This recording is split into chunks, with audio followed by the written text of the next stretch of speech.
ठीक है, तो आज हम बात करेंगे ऑन पेज एसईओ की। ठीक है, मैंने आपको बताया था पिछली वीडियो के अंदर कि एक एसईओ के अंदर भी आगे होते हैं, उसकी टाइप्स होती हैं।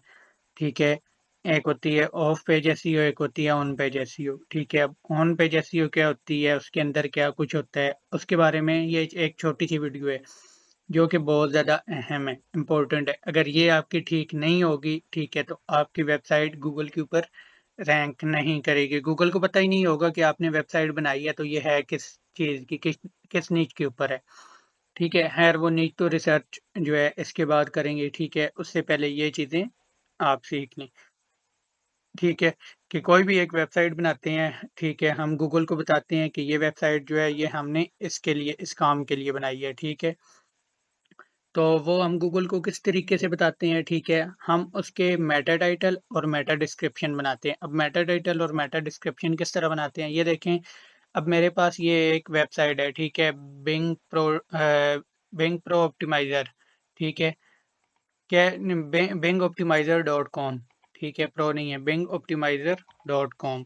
ठीक है, तो मैंने गूगल को बेसिकली बताना है कि ये वेबसाइट जो है ये मैंने किस काम के लिए बनाई है। अब गूगल को तो नहीं पता ना, ठीक है, उसको हम रिटर्न में देंगे, उसे तभी पता चलेगा। ठीक है, अब यहाँ पे मैं आपको बताता हूँ, ये बीइंग प्रो डिजिटल ये वेबसाइट है। ठीक है, यहाँ पे मैं आपको बताता हूँ जी, ये देखें, ये वेबसाइट है बीइंग प्रो डिजिटल। ठीक है, अब मैंने ये बना तो दी है। ठीक है, मुझे पता है ये डिजिटल मार्केटिंग की वेबसाइट है, यहाँ पे डिजिटल मार्केटिंग लिखा हुआ है इसके हेडर के अंदर। ठीक है, और इसके अंदर ये जो बॉडी कंटेंट पड़ा हुआ है ये डिजिटल मार्केटिंग के, मैं डिजिटल मार्केटिंग के एसईओ का है। बट ये अभी तक गूगल को नहीं पता कि ये किस चीज़ की वेबसाइट है। ठीक है, उसके लिए हमने गूगल को बताना होता है। ठीक है, वो किस तरह बताते हैं। ठीक है, सबसे पहले हम अपने 3 से 4 कीवर्ड सेलेक्ट कर लेते हैं जो हमारे मेन कीवर्ड होते हैं। जिस तरह अगर हमारी वेबसाइट है, ठीक है, डिजिटल मार्केटिंग की है, तो मैंने डिजिटल मार्केटिंग के अंदर जो है सर्विसेज देनी है, या अपनी वेबसाइट के ऊपर कंटेंट अपलोड करना है, ये जो कुछ भी करना है। ठीक है, उसके अंदर एसईओ है, ग्राफिक डिजाइनिंग है और वेब डेवलपमेंट है, या इस तरह कोई भी आप कीवर्ड देख सकते हैं। ठीक है, अगर आपके पास कोई और नीचे है, ठीक है, लाइक हेल्थ हो गई। ठीक है, अब हेल्थ के रिलेटेड आप 3-4 कीवर्ड निकाल लें, उनका एक मेटा टाइटल बनेगा, एक मेटा डिस्क्रिप्शन बनेगी। ठीक है, ये होम पेज के लिए है। ठीक है, आगे भी मैं बताता हूँ कि पेजेस के लिए आपने किस तरह बनानी है। ठीक है, वो सारा कुछ मैं आपको यहाँ पे इस वीडियो के अंदर बता देता हूँ कि ऑन पेज एसईओ आपने ऑन पेज एसईओ कैसे स्टार्ट करनी है और ऑन पेज एसईओ होती क्या है बेसिकली। ठीक है, देखें आप यहाँ पे ये वेबसाइट है। ठीक है, इसके अंदर ये जो जितना भी कंटेंट आपने डाला है ना, ठीक है, ये कंटेंट पड़ा हुआ है, ये ऊपर पेजेस बने हुए हैं। ठीक है, और इनके अंदर जितना भी जो जो कंटेंट पड़ा हुआ है, ठीक है, ये सारी आपकी ऑन पेज है। ठीक है, ये अब प्राइवेसी पॉलिसी का पेज है, इसके अंदर ये कंटेंट पड़ा हुआ है, ये आपकी ऑन पेज है। ठीक है, ये ब्लॉग्स का है, ब्लॉग अगर इसके अंदर पड़े हुए हैं, ठीक है, तो ये आपकी ऑन पेज है। ठीक है, तो ऑन पेज आपने करनी किस तरीके से है, सबसे पहले तो आपका ये जो डोमेन है ना, इस डोमेन को गूगल को बताना है कि ये वाला जो डोमेन है, ये जो वेबसाइट है, हमने किस काम के लिए बनाई है। तो उसके लिए आपने सबसे पहले बनाना है एक मेटा टाइटल, एक मेटा डिस्क्रिप्शन। ठीक है, अपने कीवर्ड के रिलेटेड बनानी है, अपनी सर्विसेज के रिलेटेड। ठीक है, जो आपका मेटा टाइटल होगा ना, उसकी जो लेंथ होगी वो 60 करेक्टर की होगी। ठीक है, कितनी होगी, 60 करेक्टर।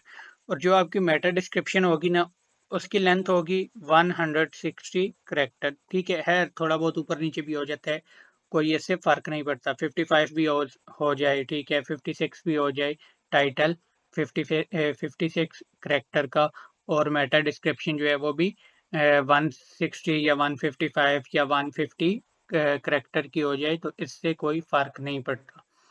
ठीक है, तो ये चीज़ें आपने बनानी है। अब मेटा टाइटल और मेटा डिस्क्रिप्शन बनाना कैसे है, ठीक है, वो मैं आपको बताता हूँ। यहाँ पे अगर आप नीचे देखें तो ये मेरे पास एक ये पड़ा हुआ है, बेस्ट सॉफ्टवेयर कंपनी इन इन इस्लामाबाद पाकिस्तान। ठीक है, ये जो है बेसिकली ये मेरा टाइटल है।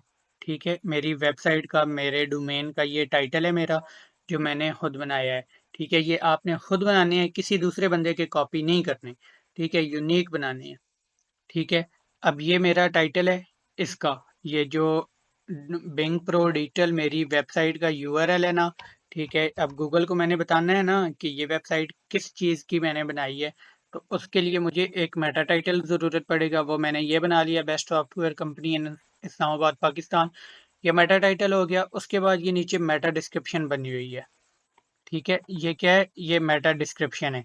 ठीक है, बेस्ट सॉफ्टवेयर कंपनी इन इस्लामाबाद, पाकिस्तान, वही प्रोवाइड डेवलपमेंट, ठीक है, web SEO, graphic designing, digital marketing, app development, SMM, PPC and artificial intelligence services. ठीक है, तो ये चीज़ आपने इसके अंदर, यानी कि ये आपका एक टाइटल बन गया। ठीक है, टाइटल बनाया, उस टाइटल को थोड़ा बहुत आपने एक्सप्लेन कर देना है कि हम इस कंपनी के अंदर ये सर्विसेज आप प्रोवाइड कर रहे हैं। ठीक है, ये सर्विसेज आगे हम दे रहे हैं। ठीक है, तो ये चीज़ें आपने थोड़ी सी एक्सप्लेन करके आपने मेटा टाइटल और मेटा डिस्क्रिप्शन बना लेनी है।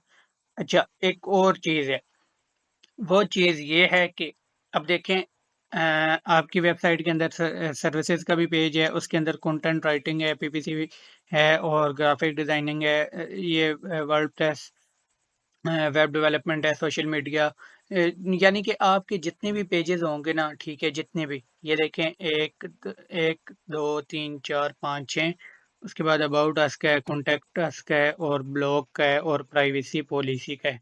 ठीक है, हर पेज की डिफरेंट मेटा टाइटल और मेटा डिस्क्रिप्शन बनेगी।